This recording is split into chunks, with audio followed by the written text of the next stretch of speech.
بهتون بخیر.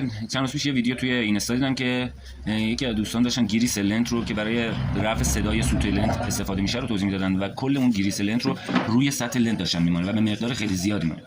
نمیدونم قصدشون از این کار چی بود، ولی باید اینو بگم که گریس لنت مخصوص قسمت پشت لنت، یعنی شما به این قسمت‌های لنت که روی کالیپر بسته میشه و در تماسه یه مقدار گریس باید بمالید. اون گریس مخصوص لنت رو با نشیمن‌های لنت، یعنی این قسمت‌های پایین لنت که روی سیلندر میشینه، سیلندر ترمز با این قسمت، و میتونید تو این قسمت پشت لنت، یعنی روی قسمت لنت که با دیسک درگیره، به هیچ شما نباید گریس مالده شه، چون استکاکو به صفر میرسونه و شما با کمترین سرعت هم نمیتونید ماشین کنترل کنید و نگه دارید.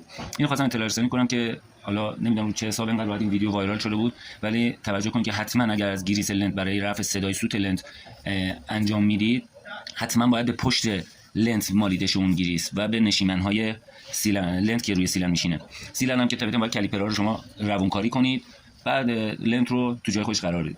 جهت اطلاع رسانی خواستم بگم که خدا نکرده حادثه ناگواری پیش نیاد. ممنون.